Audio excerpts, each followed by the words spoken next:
Alright, what's up, guys?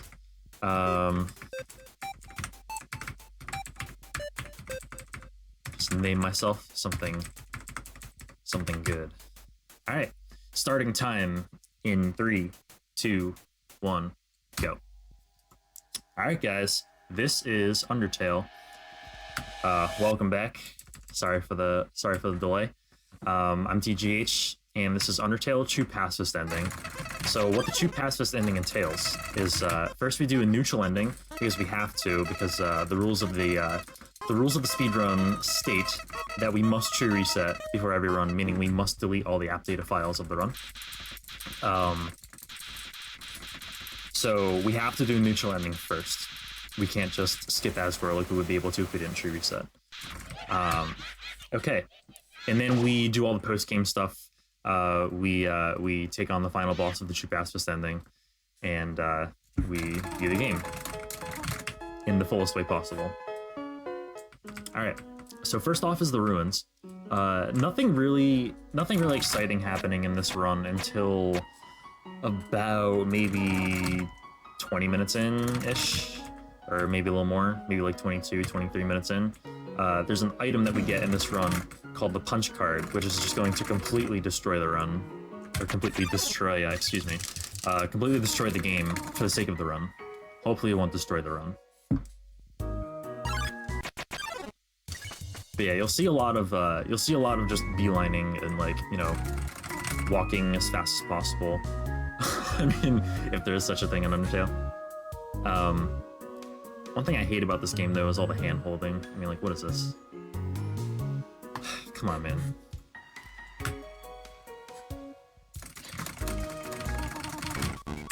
This room is also Although this is Yolzam. Here you can see him mashing. He's using X, Z, Shift, Enter on his keyboard sometimes. That's the fastest way to get rid of text. Yep. I'm sorry. This is this is my co-commentator for the run, Yolzam. Sorry about that. I was being very impolite not introducing it. It's fine, man. I'm co-commentator. You're the main one. I heard that as cool commentator. Either way applies.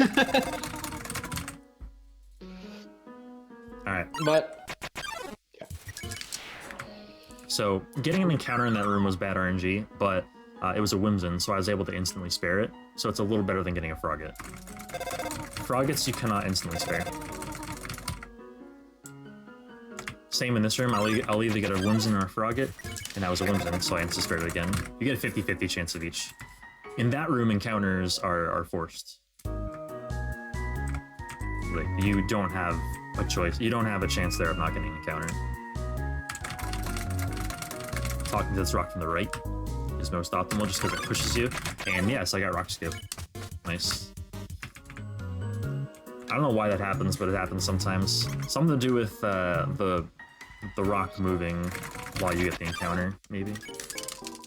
So here's Nap's look. He's a sad ghost, so we're gonna cheer him up a little bit. So we cheer 4 times, and we need to make sure that we okay, so here's the 3rd cheer. So we need to make sure that we cheer him here, or else we lose, like, 3 minutes. Okay, there we go. I always take that a little slow.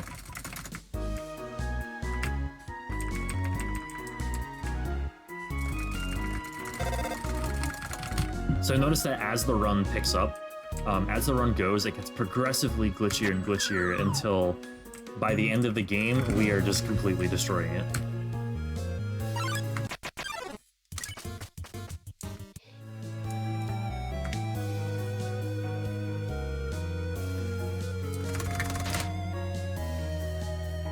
Lila, that is legendary.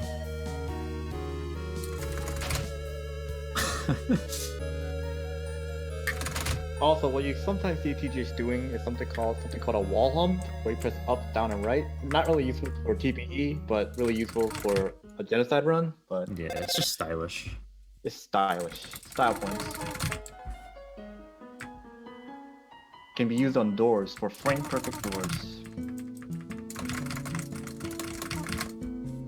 Shout us a frame perfect door entering.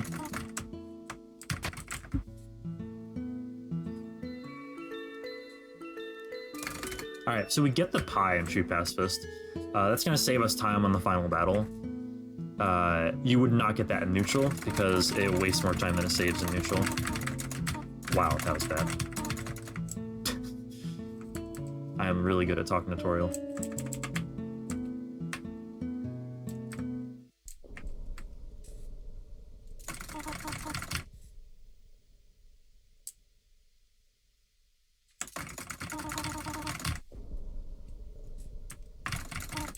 Okay, so about the tutorial battle.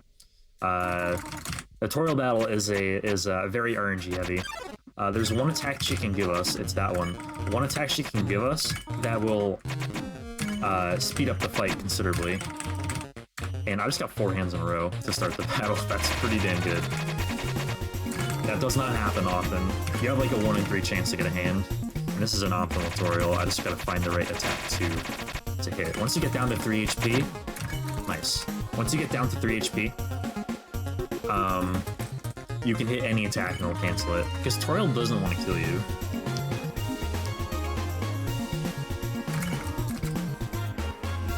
So that was a very optimal tutorial fight, and it's pretty much over already.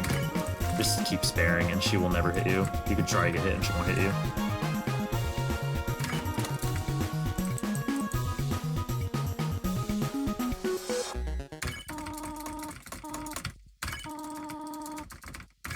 So that was an alright ruins.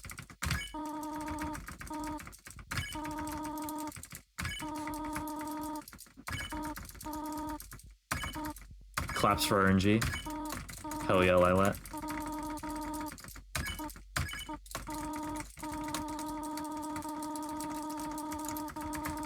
Alright, so that's the ruins. That's basically it. And now we just walk out. If we do get donations during this run, by the way, we are like if we have donations to be read, they should be read as soon as possible, because later on it's just gonna basically be rapid fire with everything going on. So this run does pick up eventually, but right now it's pretty dead. So.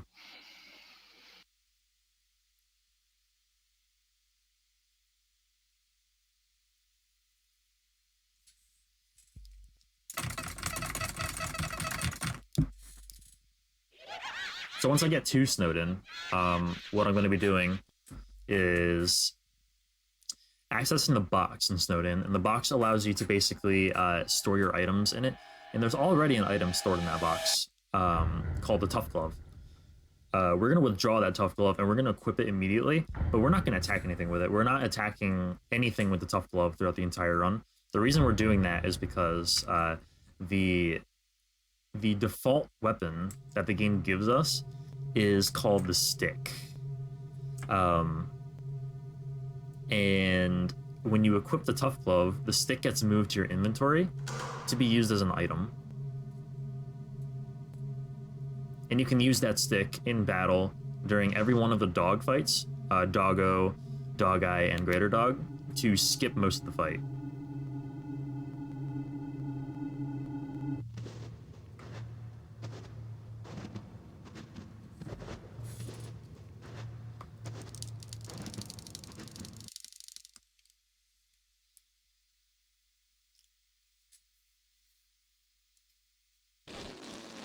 So this is Sans. He's a bro. At least in this run, he's a bro.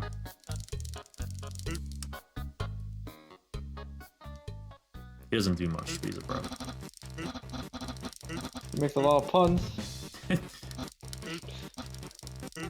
If I slowed down to let you guys read the text, you'd be howling in laughter right now. Just a heads up. If you haven't already played this game, go get it. Play it. Alright, so we heal the full. And... Whoops, I didn't withdraw the pie. There we go. That was a bad menu.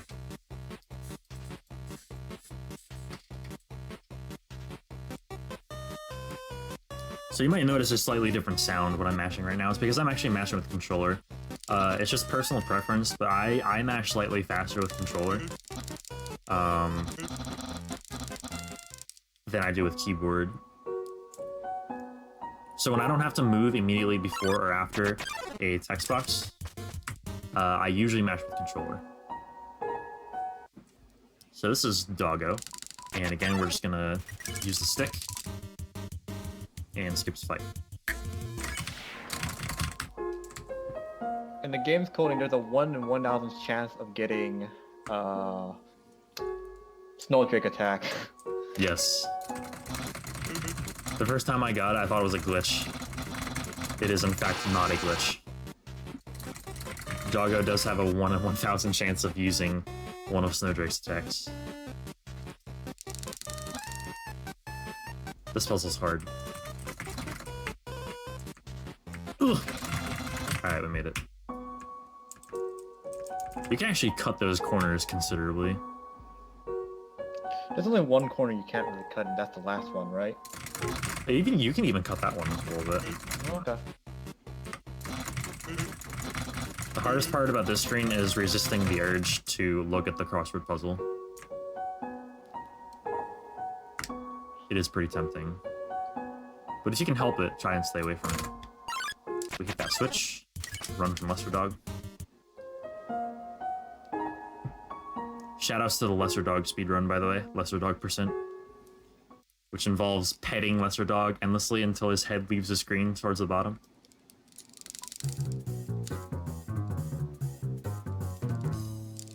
Alright. Dog Eye, again, we use the stick. Ordinarily this would be a 5-turn fight. With the stick,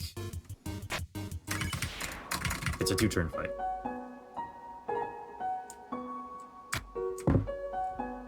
Stick is OP.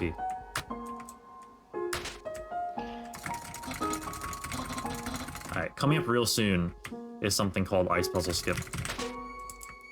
You wanna explain Ice Puzzle Skip, Yazan?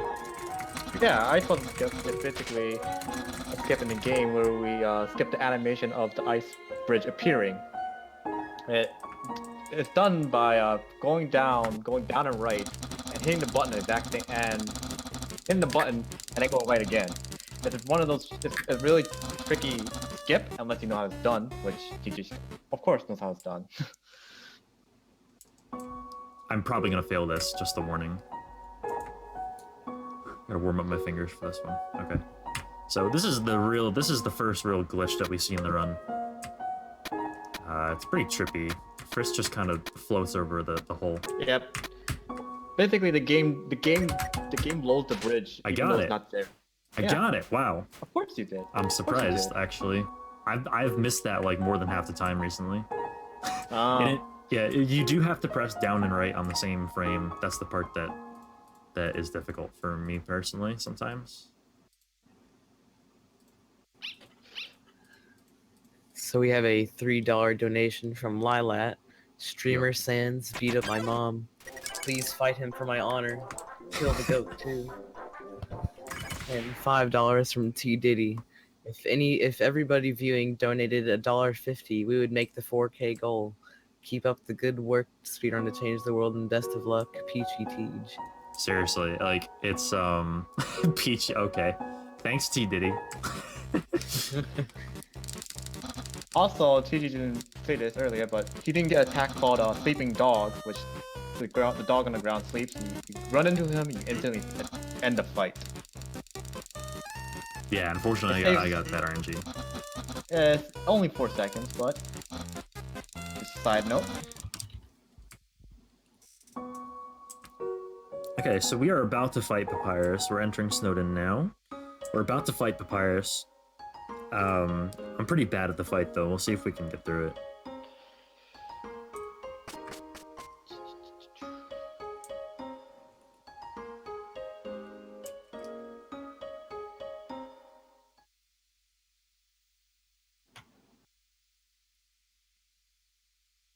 Yeah, Papyrus is a very technical fight.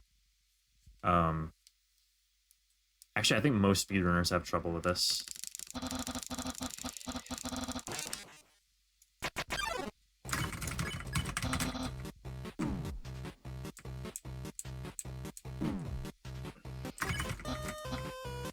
Ugh, jeez. I'm so bad at this. Okay. Well, that's all right. We died once. We might be able to get through this with only one death. That's fine.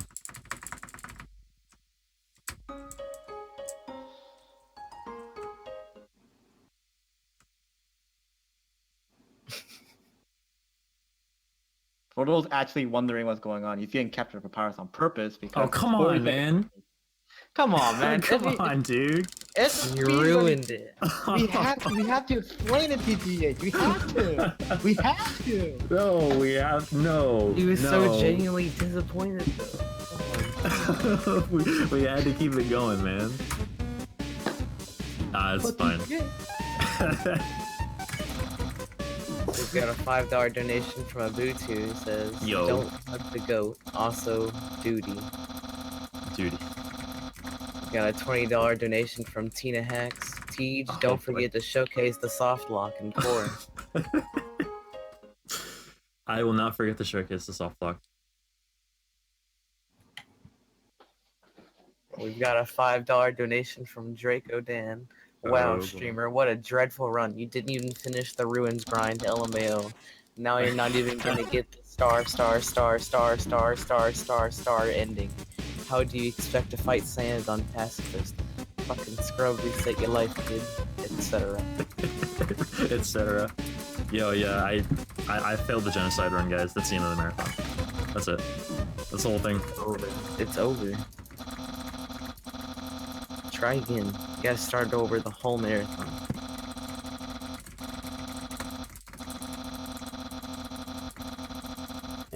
Alright, so that is the third and final time we will get captured by Papyrus. Doing this is actually 45 seconds faster than fighting him normally. That's how slow his fight is normally. It's pretty ridiculous, actually.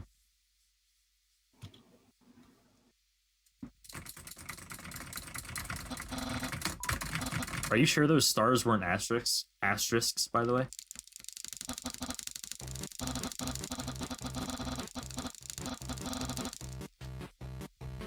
I wouldn't be surprised if they were. Okay, so since this is true pacifist, we're gonna go back and date Papyrus right now, or hang out with Papyrus, whichever you want to call it. So we could go back and do it later, but that takes extra overworld travel time. So we're just gonna go back and do it now. My bad. Asterisk, asterisk, asterisk, asterisk, asterisk, what I thought. asterisk, asterisk, asterisk.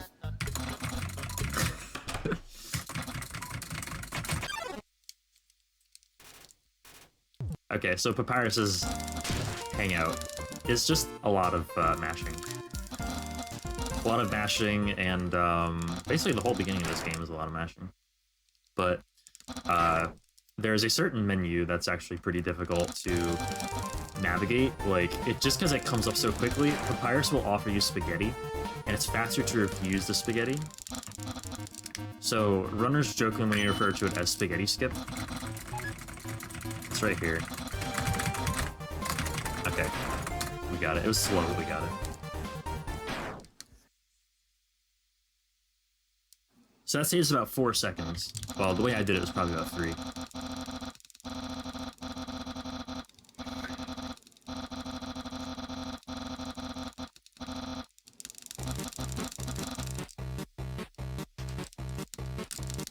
Alright, and that is the end of Papyrus's date. So we are approaching Waterfall. And once we get a little bit of the way into Waterfall, I am not going to shut up. Like, Yozam and I are not going to shut up. We're just going to be... Mostly TGH because he's the main runner. Yeah, we're gonna be talking about a lot. I might as well start now because it's gonna be too much. Okay, so the punch card is a beautiful, beautiful thing in this run. Ultimately, it's gonna shave about 20 minutes off our run. So we get the punch card, which is a byproduct, which is basically like it's a buy one get one free type of deal if you buy the nice cream from the nice cream salesman. After the first Undying Spears section where she throws spears at you. So you get that, and the punch card is the only item in the game where upon using it, well, there's a sprite on screen when you use it, it's the sprite of the punch card. Like it says please come back on it. It's actually pretty funny. You'll be able to see it, but but it's the only item in the game where when you press use, there's actually a frame gap between where you press use and when the item is actually used, and you can use that frame to do a lot of things that will ultimately end up breaking the game and saving us a lot of time. You can use that one frame to let a cutscene start, which is what we're going to be doing the most often.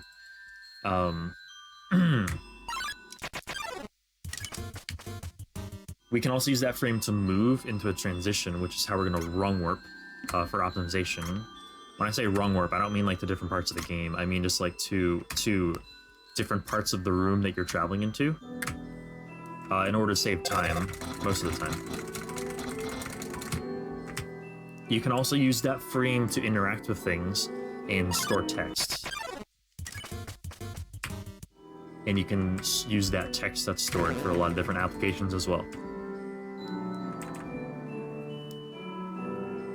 If that frame didn't exist, we wouldn't be able to do any of this. So we pause. You have to open your menu and move into a transition, or move into a trigger pixel for a cutscene at the same time, on the same frame. If you don't do that, you won't be able to make it work. So the order is you pause and move into a cutscene at the same time. You use the punch card, and then the frame happens that allows the cutscene to start. The in-between frame, I'll be referring to that as the in-between frame.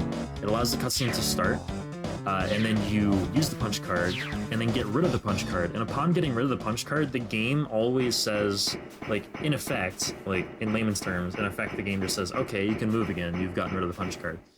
When in reality, we aren't supposed to be able to move because we're in a cutscene.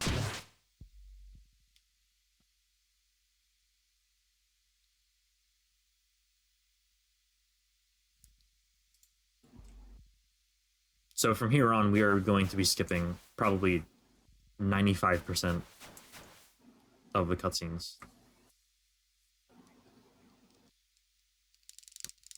Can I fit in another donation here? Sure. We got another $5 from Tina Hacks. Nice speedrun streamer. It'd be sad if something bad happened to it. Way away away away away Oh my away God. away away away away away away away away away away away. I have no idea if I've gone over. It's actually pronounced, hang on. There we go. It's actually pronounced where. Ah. For some reason. Gotta start over.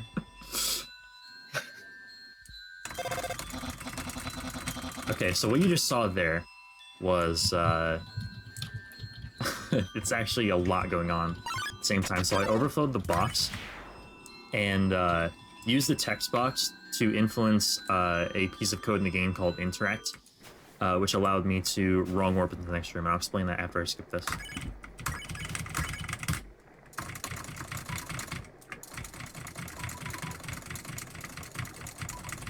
Alright, so that's onion sand skip. So there's the first instance of us skipping something. We just skip onion sand. That saves about 12 seconds if you do it optimally, which I really didn't, but whatever. So what happened with the box thing? You can rung warp using anything upon, like, when you transition and change your interact value, which your interact value is what the game uses to determine whether or not you can move. If you influence that interact value from 1 to 0, or from 3 to 0, because that's what the interact value is when you're transitioning, the game skips the code that spawns you in the next room, like, normally at the right place. So it just kind of uses the default position, which is used for debugging purposes. You can also hold up and down in this room to move twice the speed. Up, down, and right. Yes. Well, right is implied. Well, you have to. Yeah. But you can move up, down, and left. I'm not saying you should, but You could just hold up and down and go nowhere. Just messing with you. that's also very true. Okay. So this is a particularly weird visual cue, so we can get that. There we go. That's not bad.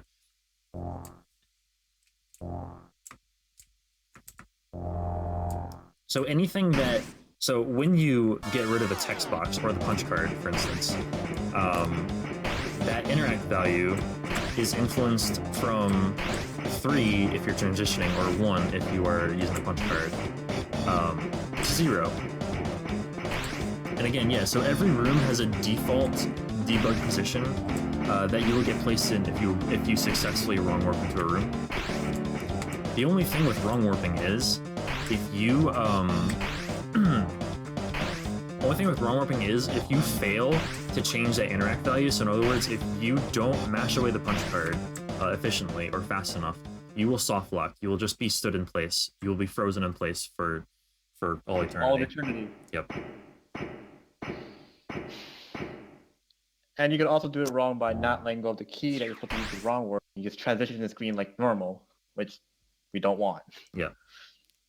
Also, during that spear section, I was manipulating where the spears were appearing by holding certain arrow keys. The game doesn't look at which direction Frisk is actually traveling in. It looks at which directions you're actually holding on your keyboard when it determines where to actually place those arrows in front of you. So you'll notice really none of those arrows really got in my way except for one.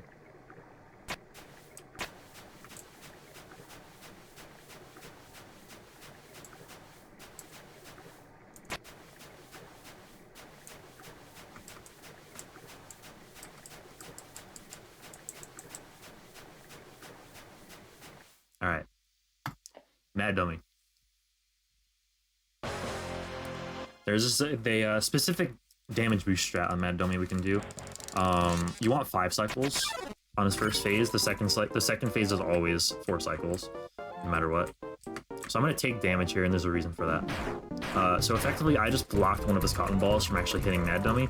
If you let too many cotton balls hit him on that first turn, it'll advance his attack pattern and make it a lot harder to hit him with enough cotton balls. Actually, like, very, very much harder. So with some pretty precise positioning there, you can get all those cotton balls on him, or almost all of them.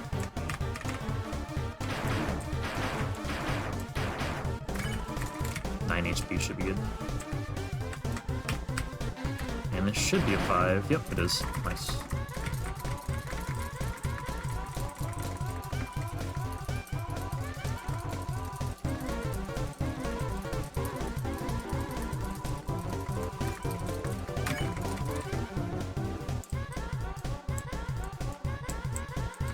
This phase actually doesn't matter.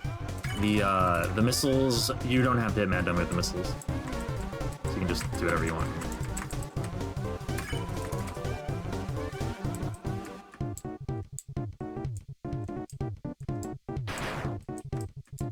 This music is awesome.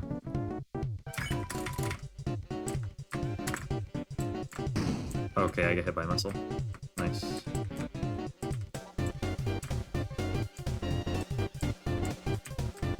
But we didn't die. Good. Streamer, eat the knife. Hit the knife, streamer. Saves time. Now the knife actually does 7 HP. So yeah, we don't want to get by that.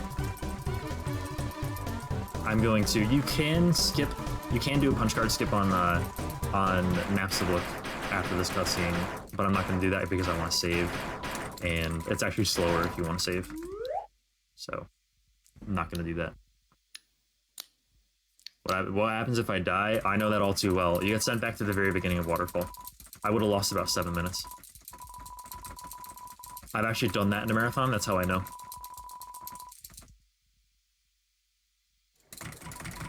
So it's good that we didn't die there.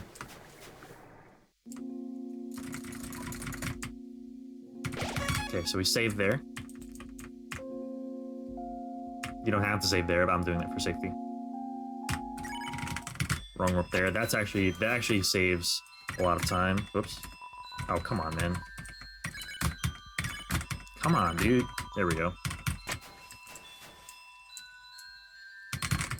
That is very... Wow, I just completely lost concentration.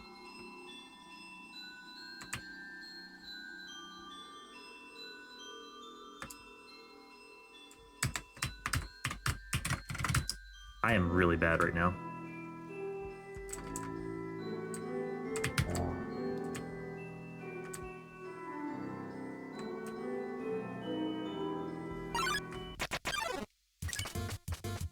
Alright, so coming up is a trick called One Dine. It is definitely the hardest thing to do in this run. So when you encounter Undyne, you go through a cutscene with her. Basically, she's about to tell you a story, and then she's like, "Oh, I'm just gonna kill you. So why should I tell you that story?" Like that cutscene. You guys probably know what I'm talking about. So there's a way to skip that, and it involves a very well-timed and quickly done wrong warp, following 2 quick PCEs. By the way, PCE stands for punch card exploit, which basically is anything we do with a punch card is technically a punch card exploit. All right, so we're gonna do a couple wrong warps here if I'm good enough to do them. There we go. Wrong pixel. Wrong pixel. Come on, dude. God, what is wrong with me?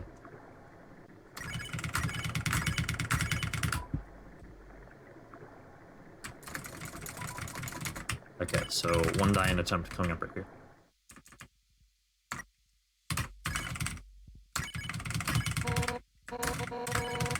And I got it. Okay. So that is basically it's a very involved trick. It's just basically muscle memory, like, once you get used to it. That wrong warp too, fun fact, that wrong warp works differently as well from every other wrong warp that you do in the game.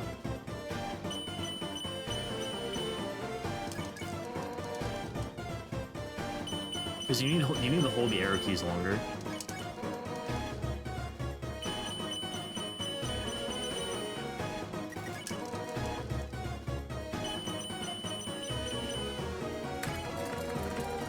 You also notice too that I stopped in a very specific position, coming into this room. Basically, I stopped right underneath a W for the sign. That is going to allow me to escape from this room with only 1 cycle on Undyne.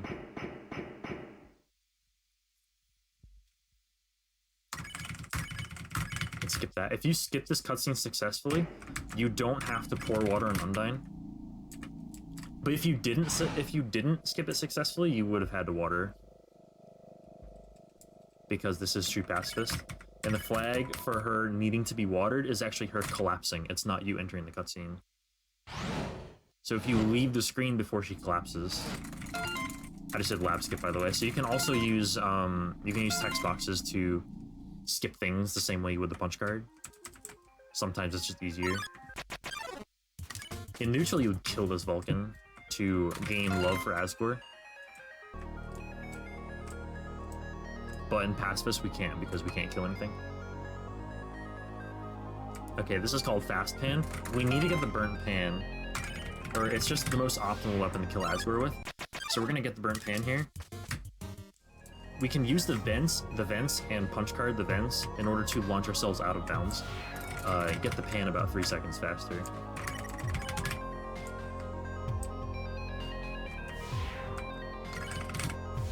Another one for optimization there.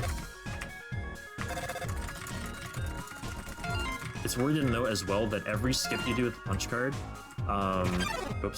every skip that you do with the punch card is pixel perfect. So you need to be on the right step, basically on the right pixel for it.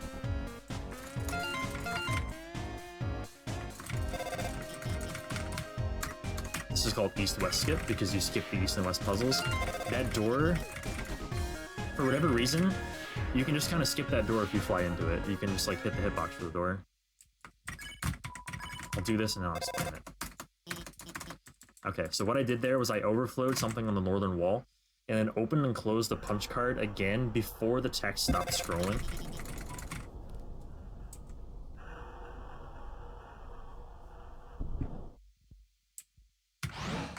And if you do that, it manipulates your interact value in just the right way, so that you can skip both cutscenes.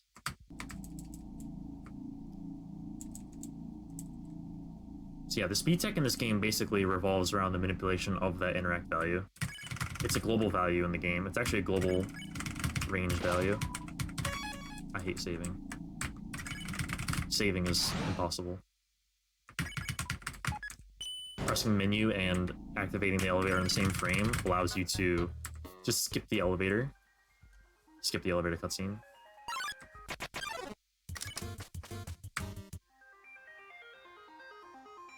I like to issue a volume warning because this strat is very loud.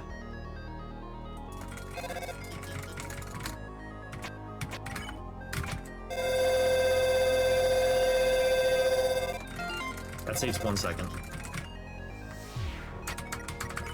So if you hit all 3 switches, the game doesn't really know what to do. You can actually hard lock your game. You can actually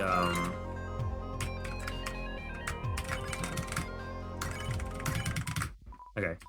You can actually crash your game there if you don't stop holding left, but if you keep holding left, it'll never crash. Okay, that's new skip. So I just timed 6 steps in and then started buffering the punch card. Let's see if we can get music. Yeah, we got music. Nice.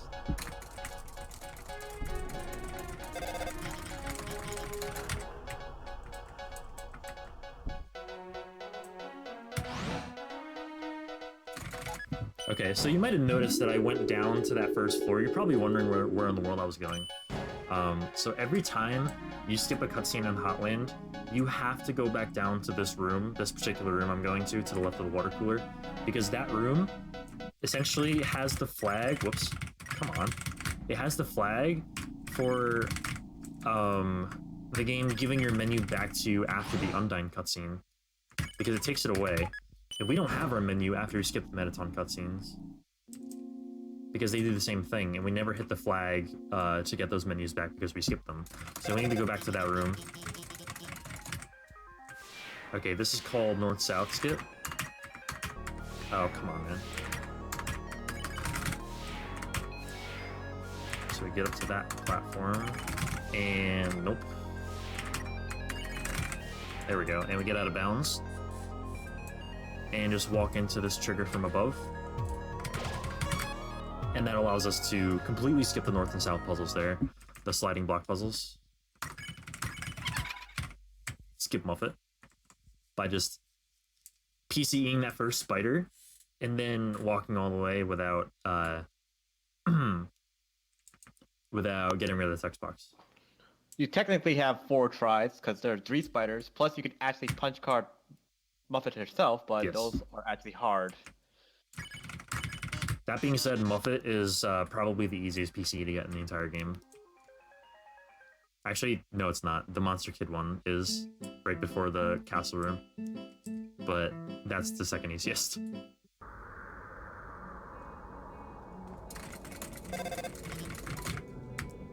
Okay, so we go up and trigger this cutscene again. Because again, we skipped that play. We skipped the play.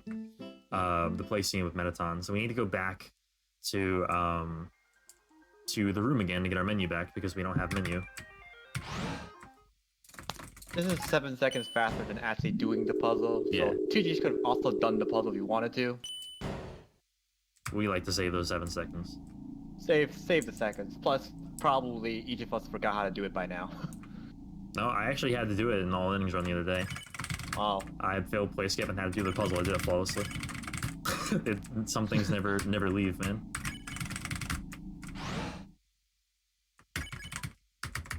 Nice. Okay.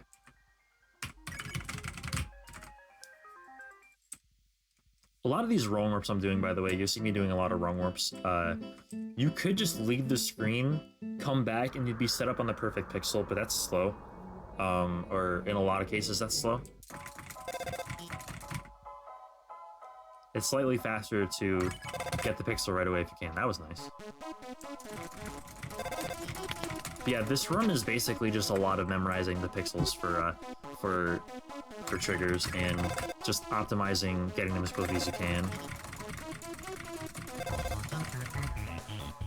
We still haven't hit the glitchiest part of the run yet.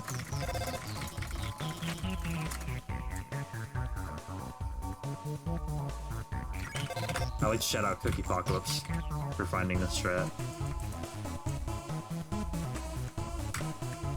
See if I can... Okay, there we go. Oh, there we go.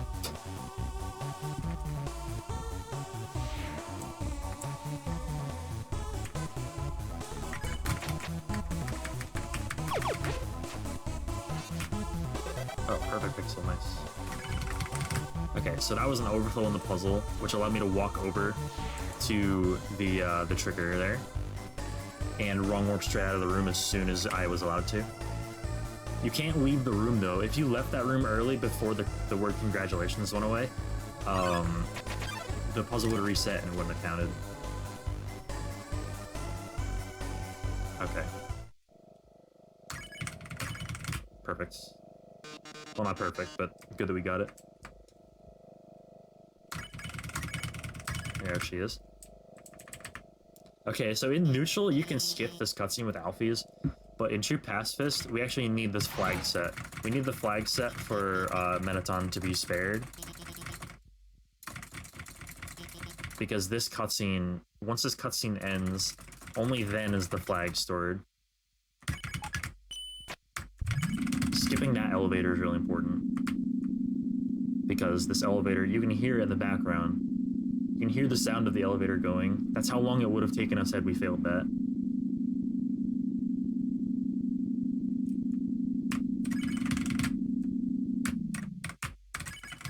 Come on, man. Jeez.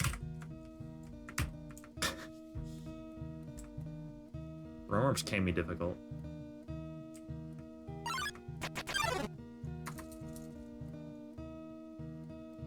Okay, shoutouts to Magler5000 for finding this strat. If you overflow the key, you can actually overflow anything in this room, but the key just works out to be the best. And then hit the trigger for that encounter to happen, and then walk into the door. It frees you from the encounter, and also sets the flag for the encounter death happened. So we effectively skip the encounter.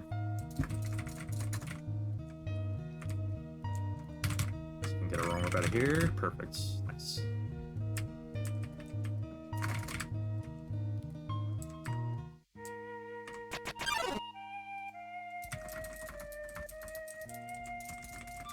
There's one more skip you can do before you meet Sans in the Judgment Hall, and that is right here. So we effectively skipped 2 encounters in New Home. This is the next one. If we can pull off a wrong warp here, there we go. So that actually wrong warp passed that wrong warp thus passed another encounter, past the Luke's encounter, and that saves somewhere between 10 and 12 seconds. If we have any more donations, that would be the perfect time, because this is definitely the point to read them, because this is Resident Sleeper Tale as far as the speedrun's concerned.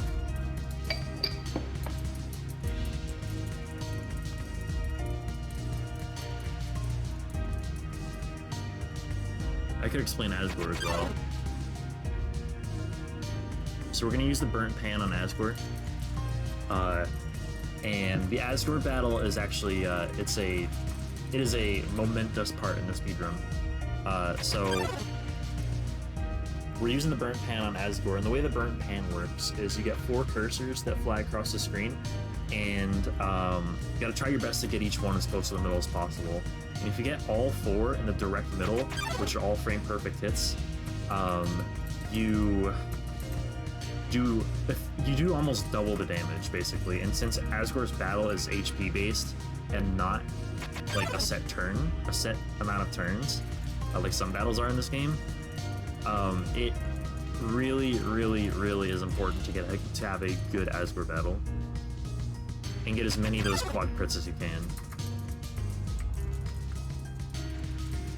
And I am okay at it. I'm not the best, but I'm okay. This is the world record holder. I mean, I'm not the record holder because of my Asgore.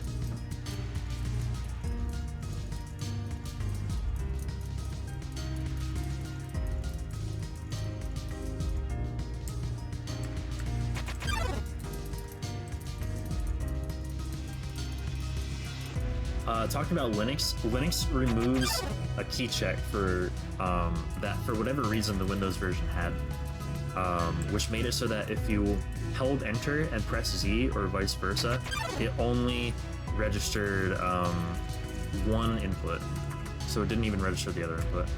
I need to save here. Okay, so we're about to skip sands. 4, 5.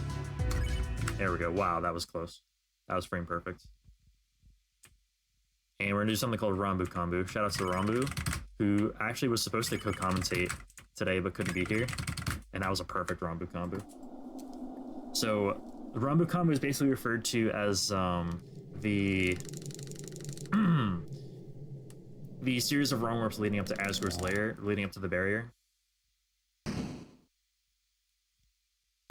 Also, I need to point out that the punch card glitch, the glitch that's making this all possible, and that effectively shaved 20 minutes off the True Pacifist run, and a pretty similar amount off the neutral run, maybe like, actually it shaved about 7 minutes off the neutral run as well.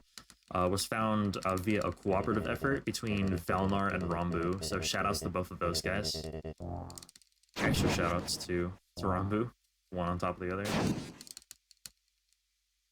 Okay, so we're gonna get the pie, because we have it and it lowers Asgore's defense, so we might as well, and heightens our attack as well. Okay, so there's a quad crit. That was 342 damage. Ordinarily, with a gold, with even like the second... Okay, so that's a triple gold, and it only did 181. So I was 1 frame off of a quad crit. And it did a little more than half the damage that a perfect hit does. So you can see how important it is to get those perfect hits. There we go.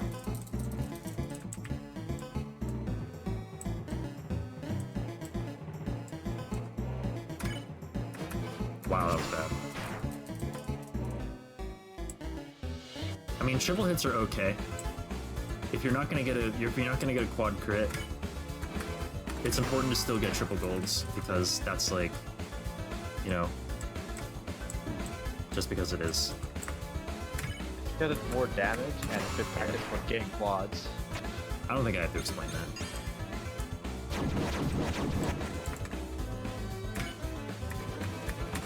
Oh, come on. Missed it by 1 frame again. It's just frustrating when, you know, you could have dealt almost double the damage if you just didn't miss 1 frame of a cursor, of a single cursor, and you were perfect on the other 3. One saving grace, though, is that this game does run at only 30 frames per second, so frame perfect hits aren't too hard. But getting all 4 of them consistently is very difficult.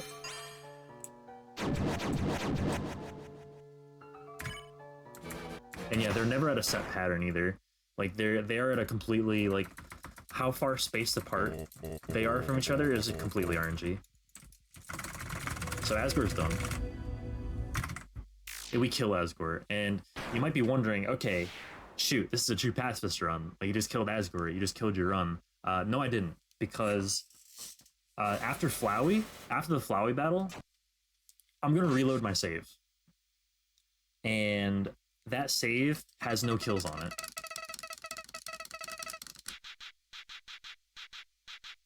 Alright, so right here, I'm actually gonna see how well I can time me opening up the game once Flowey crashes it. And that was not that great. Oh boy, sticky key strats. Whoops. Who doesn't love sticky keys?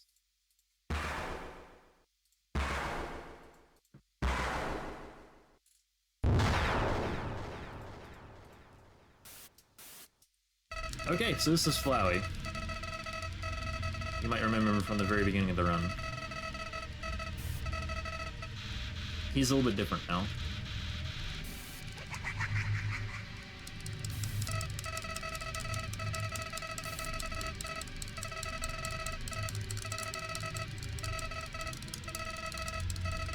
So the Flowey battle For those of you who played the game casually, you know what the flyway battle is like. In the speedrun, it's more or less an auto-scroller.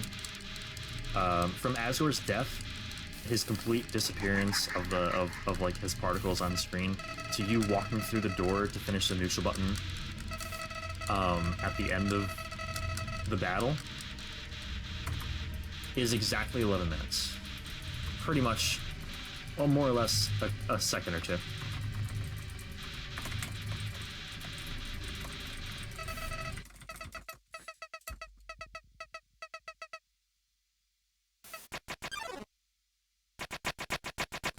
So the way the flyway battle works is there are 6 main phases. Well, there are two halves of the battle. I'll call them halves. And there are 6 cycles. So there are 6 phases of the battle, each with a sub phase.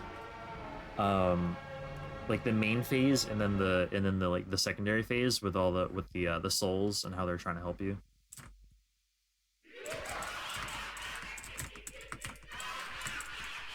Okay. So we do a main phase and then a soul phase, and then a main phase and a soul phase 6 times for each of the 6 souls, and then the second half is the outspam part, and I'll explain that when we get there.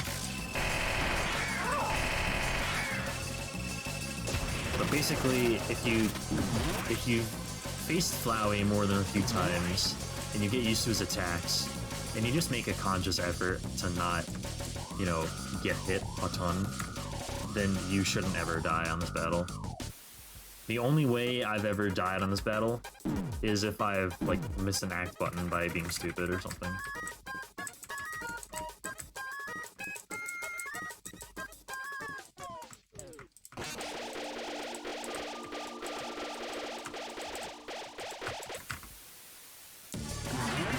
Basically, the only place here I can lose time, aside from the very slight RNG on the book phase, which is coming up, I think it's the 4th phase, is just basically hitting the act button as optimally as you can. And there are a lot of ways to tell where exactly the act button is going to come from in some of these phases. Like that first phase, I was able to determine from the direction of the knives which way they were traveling, where exactly the act button was going to appear first on the screen. Here, the act button appears in the same place every time. It's just up in this corner right here. So you can depend on that.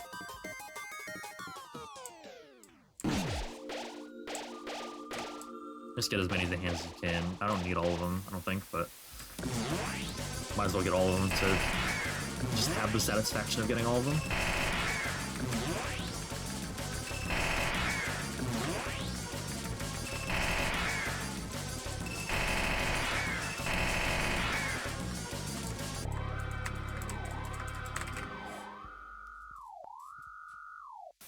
So here's the ballet shoe phase. It's worth noting, by the way, that you cannot die during these phases, during these soul phases. So you can take as much damage as you want, you'll never ever die. And the act button always comes from the right side, just like a shoe would.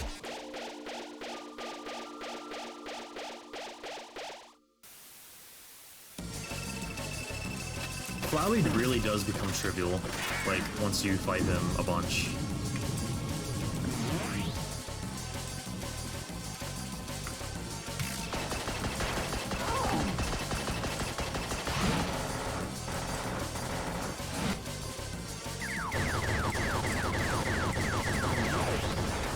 Like, imagine your typical, like, ultra-hard bullet hell game, except you can take 14 hits before you die.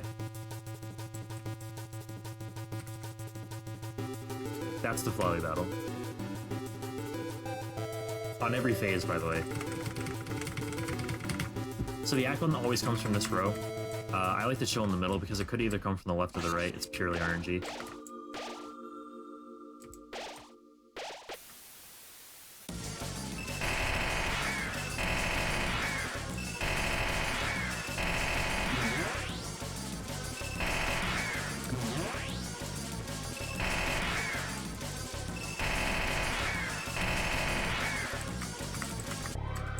Yeah, exactly. It looks hard, but it is really designed to be like a shock factor.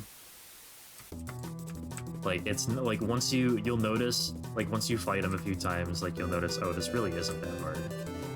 In fact, I would consider it probably the easiest boss fight in the entire game, aside from Glad Dummy.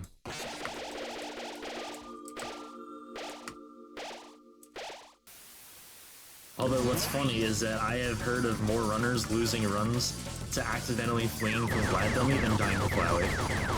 Because Glad Dummy only appears in the Genocide run, and if you flee from him, it aborts Genocide.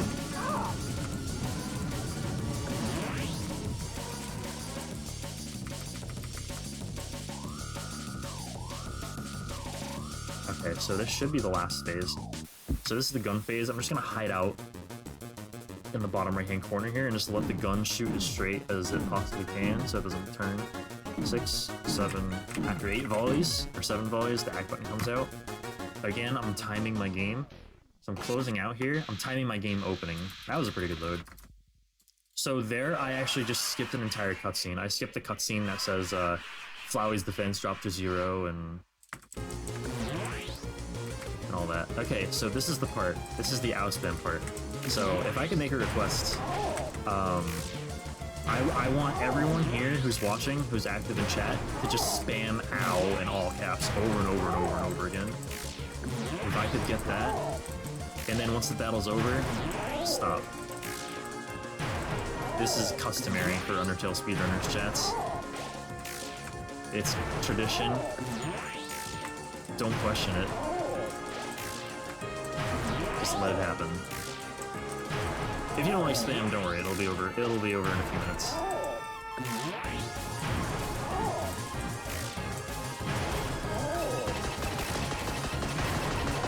Oh!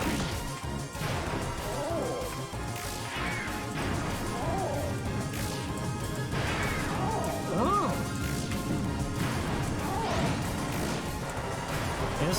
This part looks really difficult to somebody who's never done it before. And again, it's like once you do it a few times, as long as you get the healing items, you're fine. Like you can get hit by pretty much as much as you want.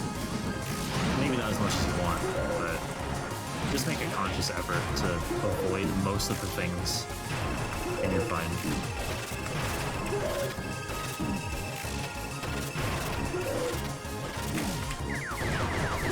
There's actually a quick cut in here by delaying pressing the fight button. Let's see if I can get that. It's like maybe a second or two faster. No, I didn't get it, but it was, I didn't like lose any time doing it. That's some ow spam right there. That's beautiful. Thank you guys, I appreciate that. Alright, that's the Flyway battle.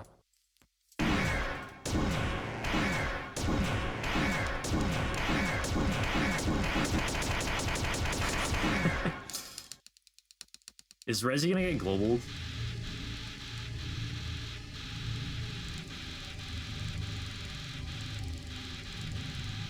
I'm pretty sure somebody, at least 1 or 2 people, get global banned from my chat every single time I fight Flowey.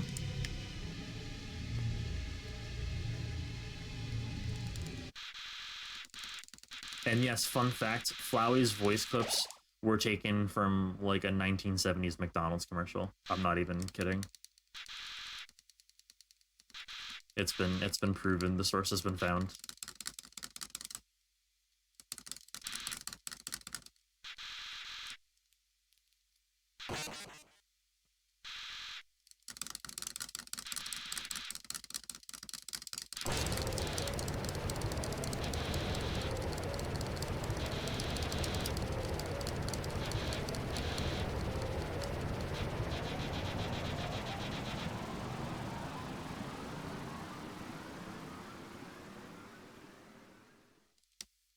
Alright, so this is the end of the neutral run.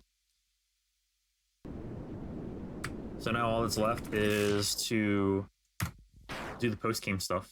True Lab, the dates. You can also kill Flowey for the same reason you can kill Asgore. It's just way quicker. Okay. So we pick up where we left off before the battles. Pull off some downward rung warps. Like so. Downward rung warps are actually way more difficult than upward rung warps just because of the way the menu works. Like when you do downward rung warps, come on. You have to press down at just the right time, or else you will menu to the stick instead of the punch card.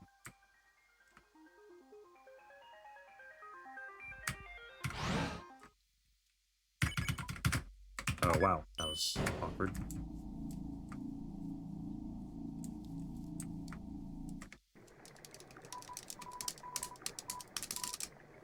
The beloved river person. Oh, I gotta remember to do at least one squat a lot for JD.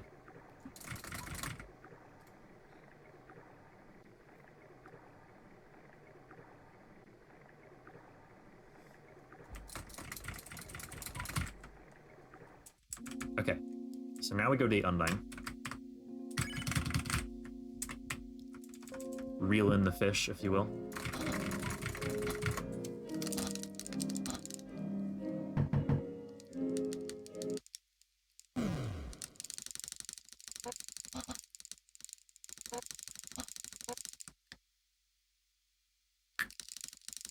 So again, this is just basically mashing until we get to a certain point, and then it's more mashing.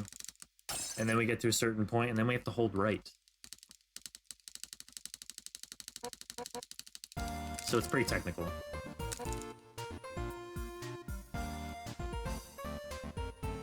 So sequence of events from here will be, we do the Undyne date. We do the Alfie's date. And then we enter True Lab, and True Lab is actually probably the most technical part of the entire speedrun.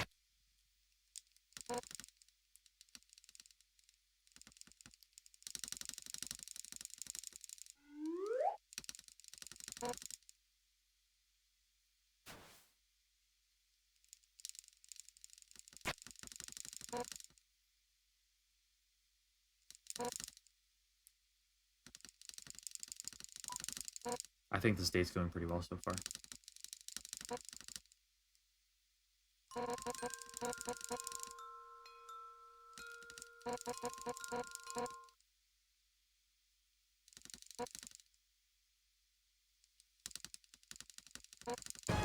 Oh god, Lilac got a sword. We're all screwed. We're all screwed, boys.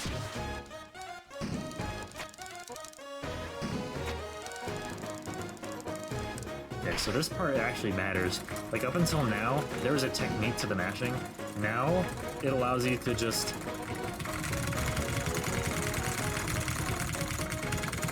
It's actually faster to mash, like, as fast as you can there, as opposed to having any sort of technique to it. And it does matter how fast you mash.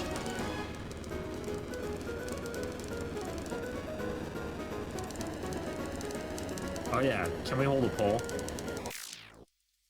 Let's hold a poll in the chat. Is anime real or not real?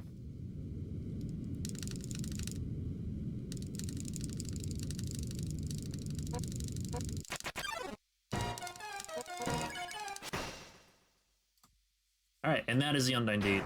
Didn't she just talk to you some more? What else is new?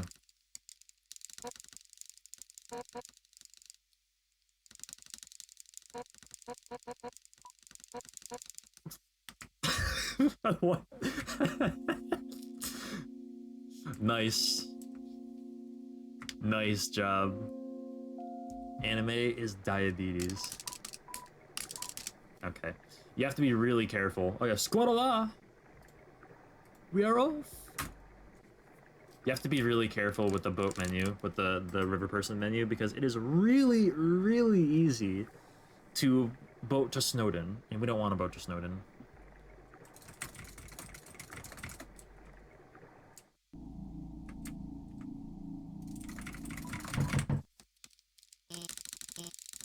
Okay, so here's the Alfie's date. This is literally just mashing, nothing else. In fact, there is a skip you can get.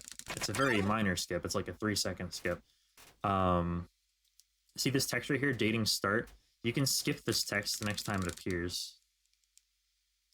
and save about 3 seconds. Right here.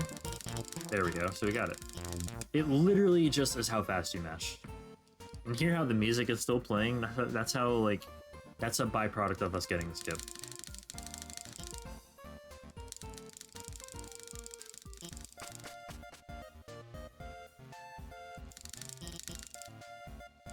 Yeah, shout out to JD Linkmaster.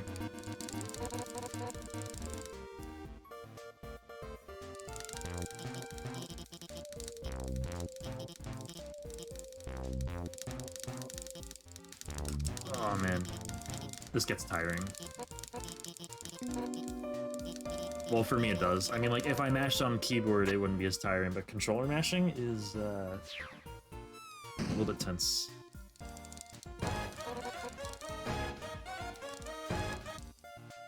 Is anime real or not real? Okay, I saw more anime is real. I couldn't tell. Alright, anime is real. I couldn't tell.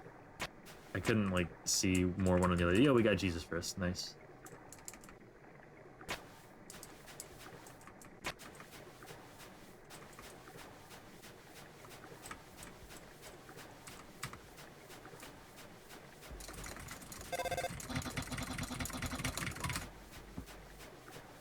Alright, so now we make our way to True Lab.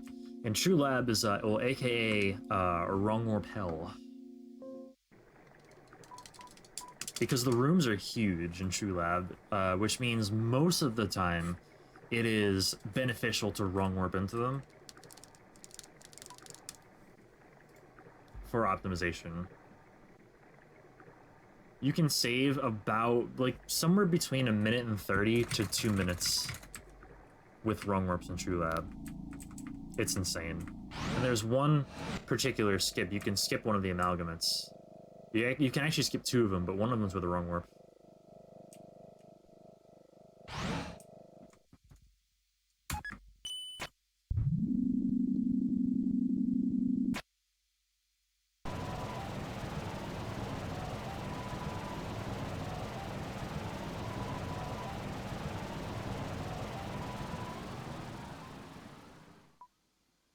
Are people getting purged for saying anime is real?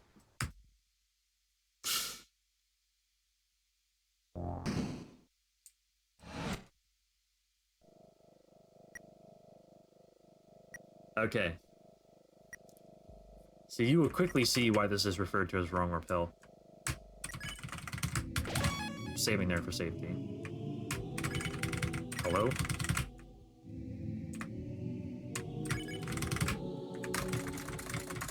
Okay, first up is the sync amalgamate.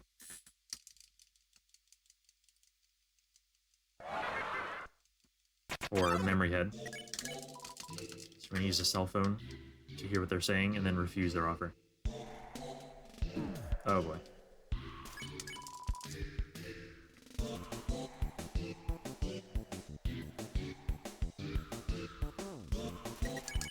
Probably one of the hardest battles in the game right there. Like, to actually not take damage from. Aside from Flowey, of course. Okay. I'll be saving, like, everywhere in True Lab. Everywhere I can, at least.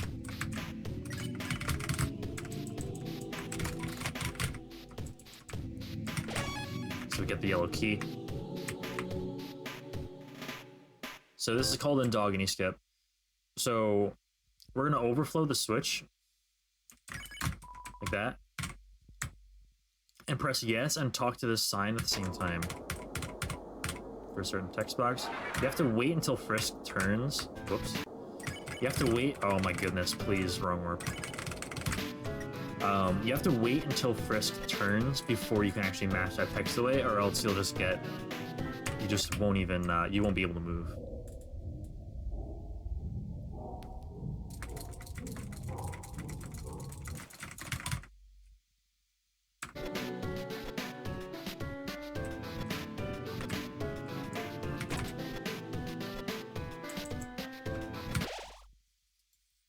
Yeah, if we hit 4K, guys, I'm gonna do the Sans battle. at 20 HP with no healing items. And every time I die, I'm donating $10. If that happens.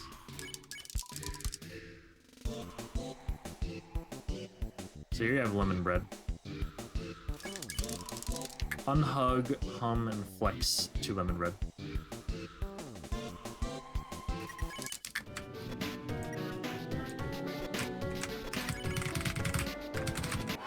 Good adjustment to get the right pixel height.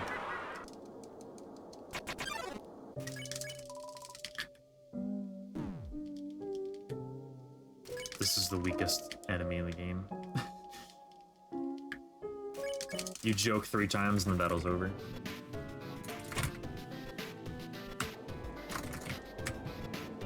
Okay. So, last order of business in True Lab is to get Reaper Bird Skip. Shout out to Cookie Apocalypse, by the way, for finding out that this is possible. So I'm just overflowing the flowers to skip his first trigger, and then I'm gonna wrong warp back past his second trigger. So once I leave this room again, the Reaper battle will start, unless I wrong warp into it. So I just completely skipped Reaper Bird. And that's the last amalgamate. And that's the last key we have to put in. So we just go straight to the generator. Like that. There's a skip you can do in the generator as well to save a few seconds. Overflow the generator. That's a little bit tricky as well. So you need to have 2 text boxes, and you need to press yes on one and leave the other one blank. So, or like not press it until Alfie starts talking, which is now. And that just saves a lot of text from Alfie's. So you can see she said like smell a couple times. Like, fun fact, wake up and smell the pain is actually the first line of coding in the game for dialogue. And for whatever reason, when you do that, when you overflow that box, when you overflow the generator, it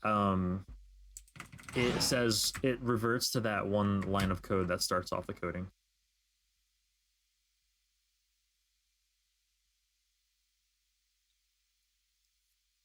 Okay, one more Rambu Kambu up to Asgore's room. Oops.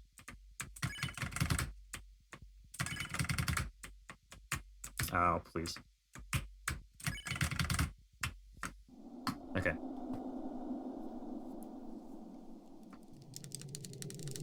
And that's essentially it for overworld stuff.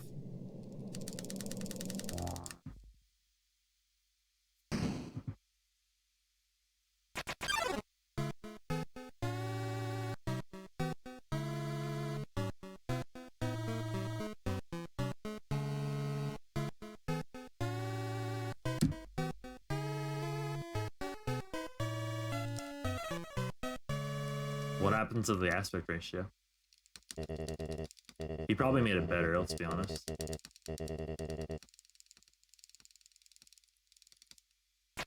Okay. So we have reached the home stretch of this run. We have the final battle with spoilers.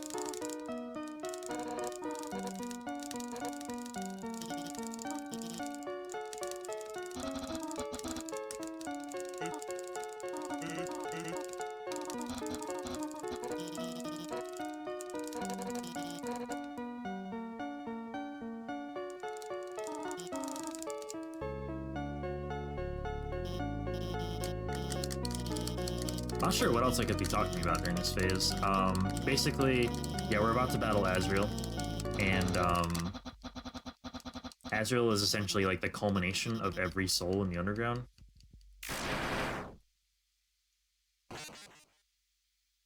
But first we have to mash through a lot of texts.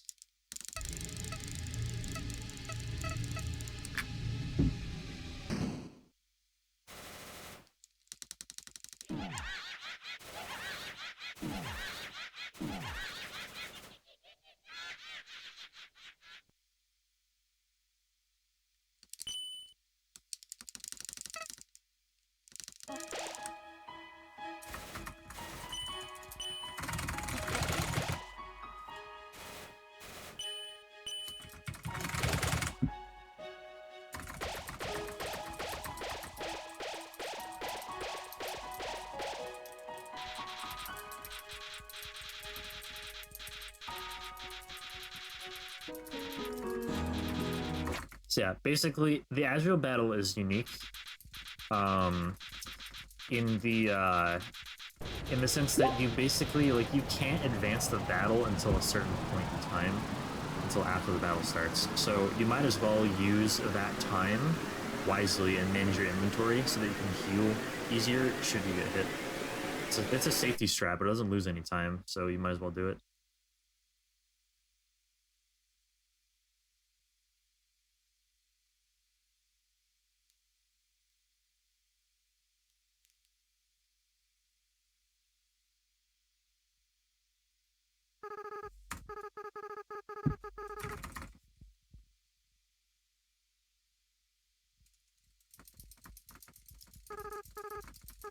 I think the Azrael battle is probably the most fun battle in the entire run.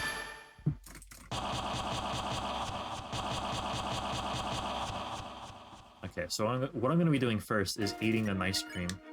And what that does is it creates enough space in my inventory to dream and give me last dreams in my inventory, which allow me to heal to full whenever I want.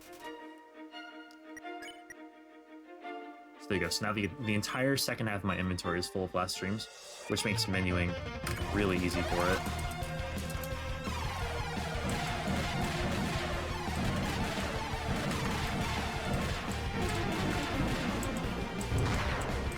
Oh my god, please. I'm already healing.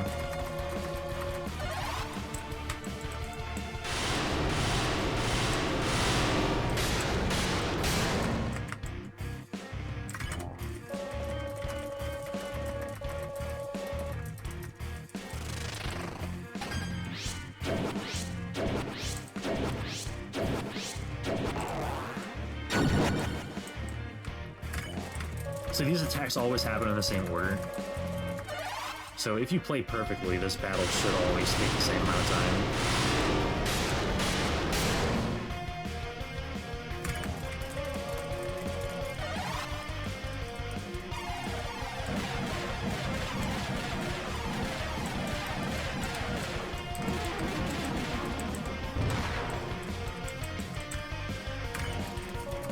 I'm just gonna go ahead and assume. Actually, I shouldn't assume. There is still time to donate for Don't Hug.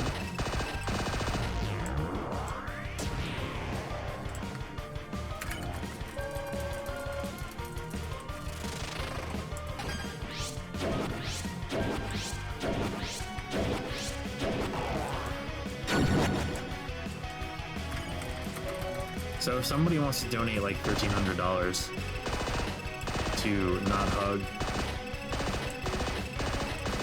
and save me some frames, then feel free.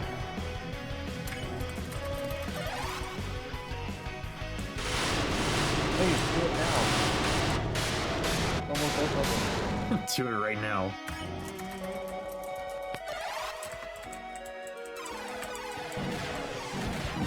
Oh, I forgot the curve. How can I forget the curve? Hello? Oh, please.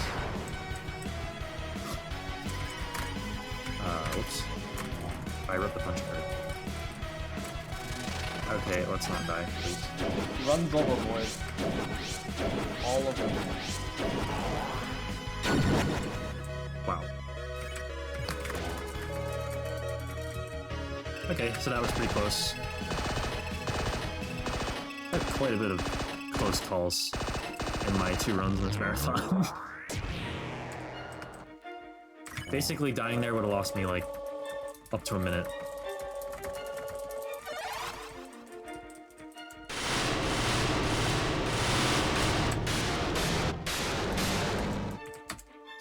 Alright. That's not good.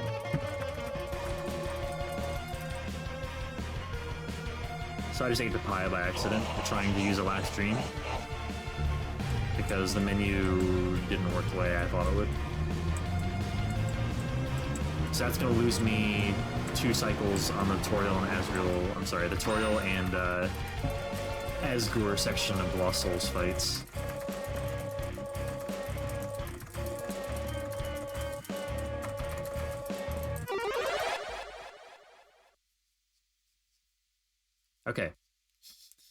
So So yeah, we just lost like 12 seconds there. But if we can survive this, which we probably won't. Okay, I got glitch hit. Never mind.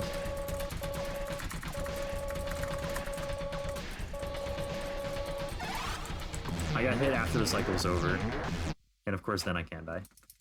So yeah, the agile battle is kind of a pain. It's like, it's fun, but it's a pain in a speedrun.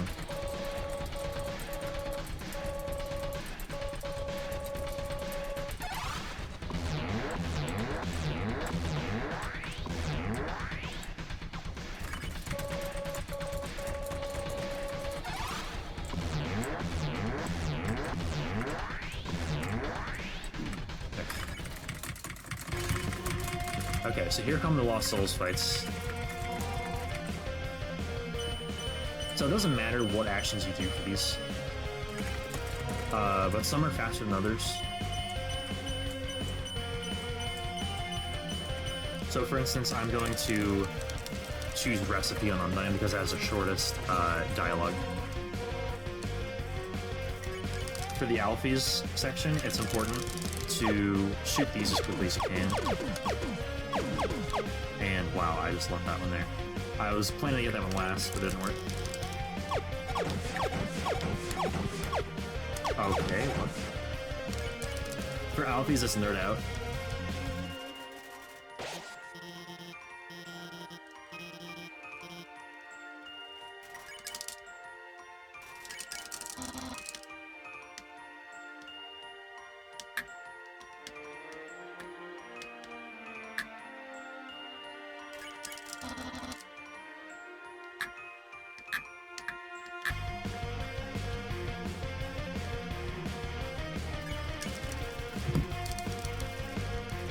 So that's that.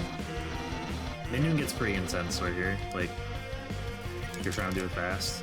Unfortunately, I do not have the pie, so I can't use pie strats here.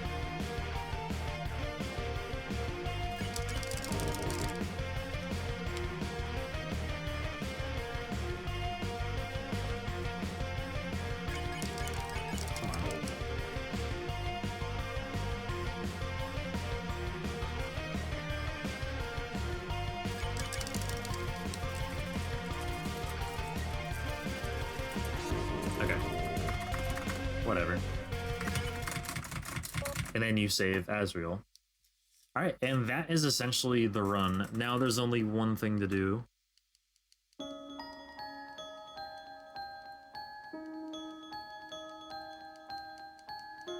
This might be a somewhat dumb question, but what won the bid war?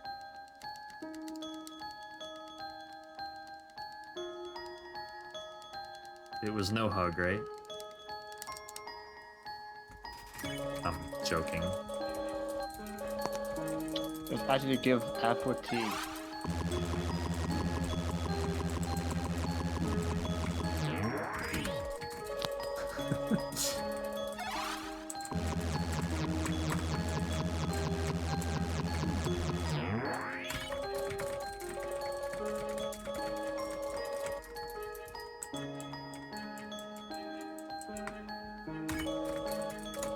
Of course, hug won. I'm joking.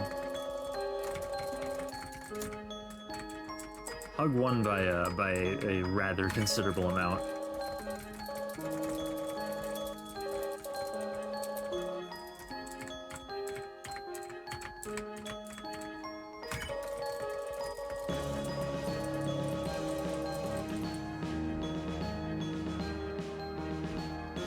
Fun fact, I'm actually sparing Azrael here. I think the game intends for you to save him, like with the save option, but you don't need to. You can spare.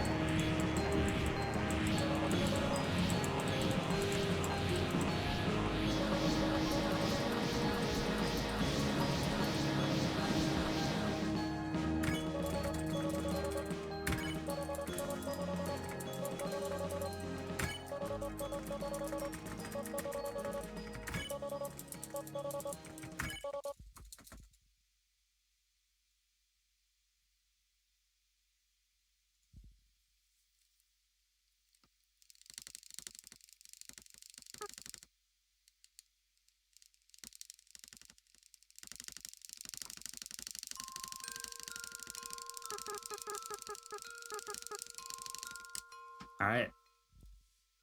One thing left to do, and that's hug.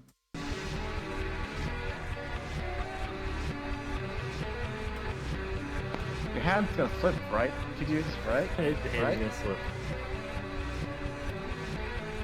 So now that the marathon is very close to being over, I just wanted to extend a huge thanks to everybody who made it possible. The people who put it together, Seathorn, Rezi, everybody else. Thank you guys. Thank you guys for putting on such a great event. Thank you for having me at the event. The cause is awesome.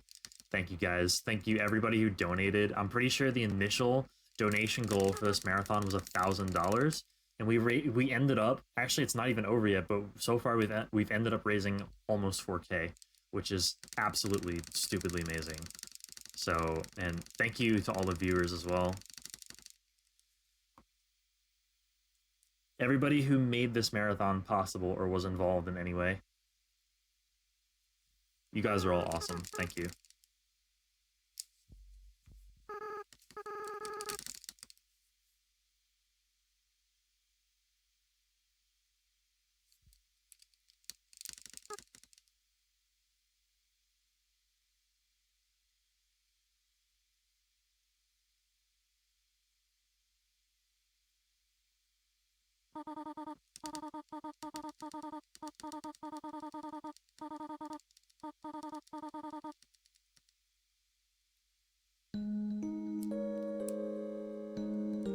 Alright, last thing left to do is just leave the underground and mash through the rest of the text.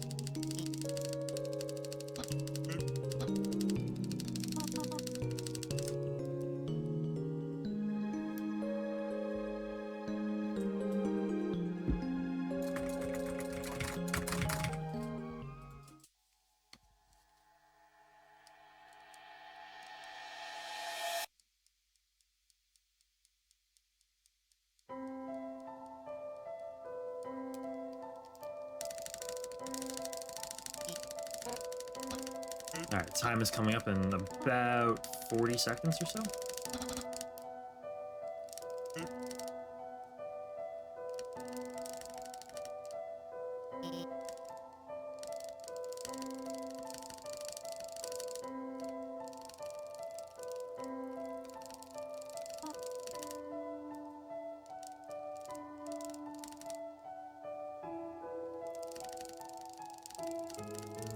And 2 seconds. Time. And that is Undertale, True Pacifist.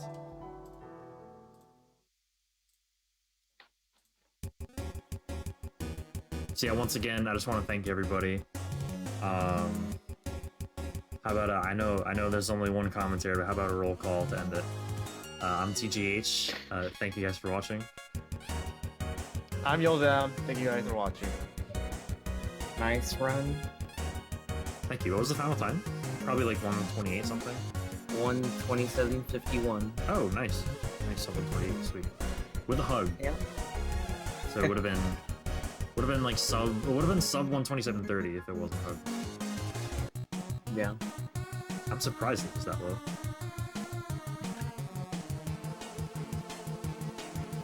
Thank you very much for doing your TGH block. No problem, dude. My pleasure. If you want, I can do special credits, no hit the credits, and then if we like drag it out a little more, see if we get the 4,000. Sure. I probably won't be doing a bonus run because it looks like my CRT is broken completely. Is it really? So, yeah. The picture is stretched to fit the whole screen, and like the whole middle is like vibrating completely, and you can't look at Oh, it. jeez. That's not good. Yeah, Oh, it's fun. Sorry about that, man. Yeah. Figure it out. So yeah, I forgot to mention, by the way, we have an awesome community running this game. If you guys are interested in if you guys are interested in running this game, check out speedrun.com/Undertale. We have great guides, both video and text, made by guys like Rambu and JD Linkmaster and Dracodan and Yozam, and they're all really awesome resources to use if you are willing to learn this game. There are a bunch of routes to learn.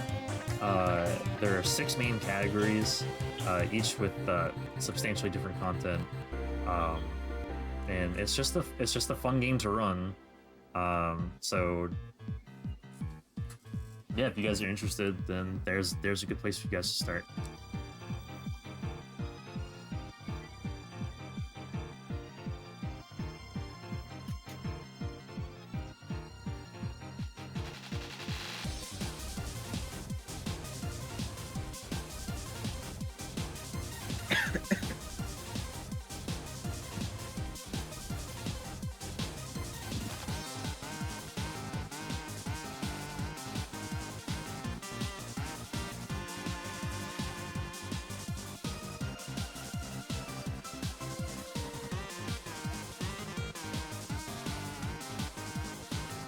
Notably awesome.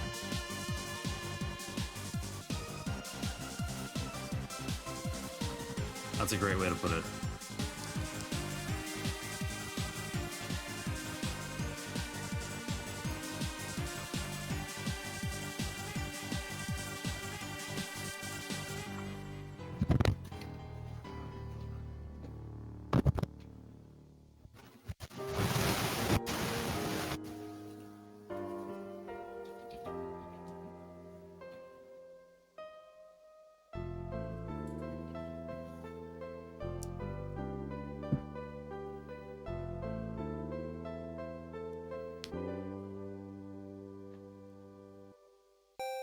I don't know if you guys can still hear me, but hype.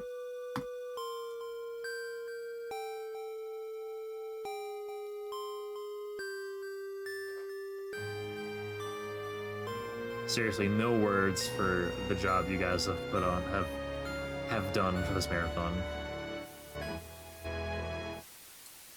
Definitely one of the best, if not the best marathon I've been a part of.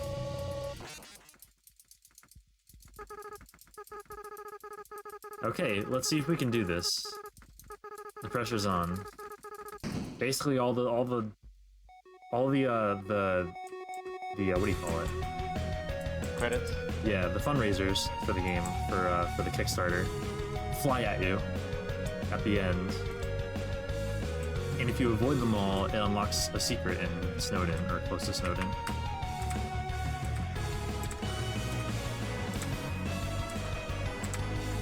And if CGH fails this, you have to do all in.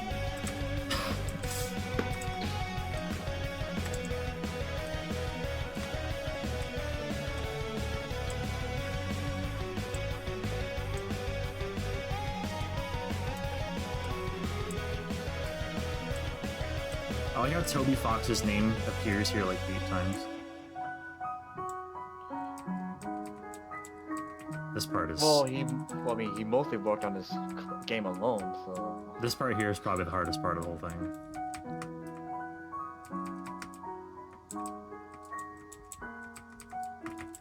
Alright, we got it.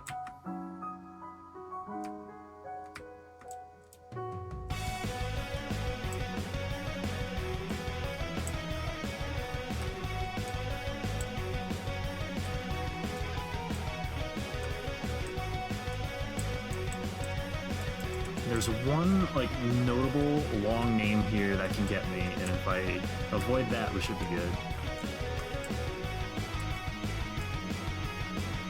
It's not that one. I think there's another one. It's this one, Del Gracio. Okay, yeah, we got that. Alright, we're good. Oh, okay, it didn't have hitbox yet. We're good. Alright, we did it.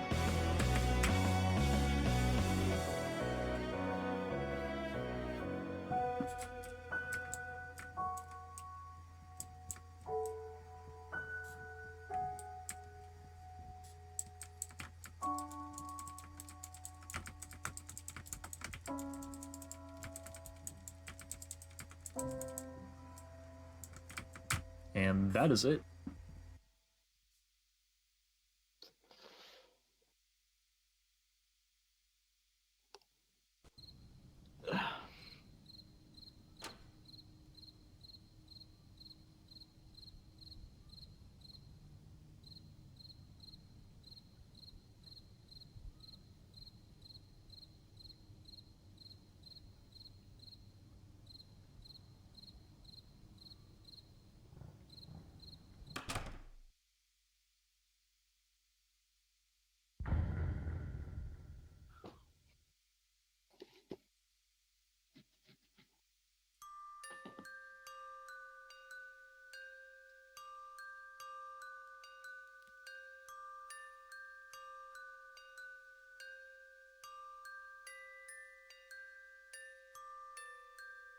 Alright, finally, Jesus, people left the room.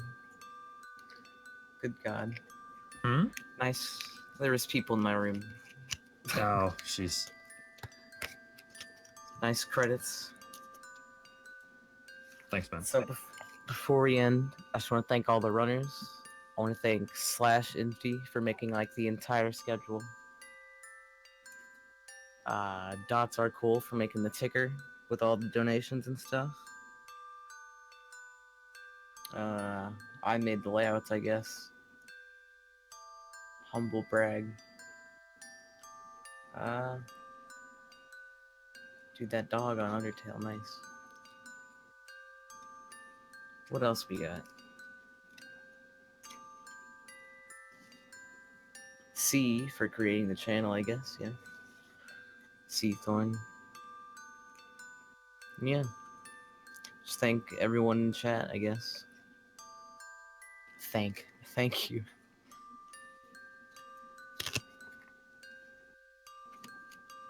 Sorry, we can't do like a bonus run or anything. I'll do my 7-hour last remnant run. Keto.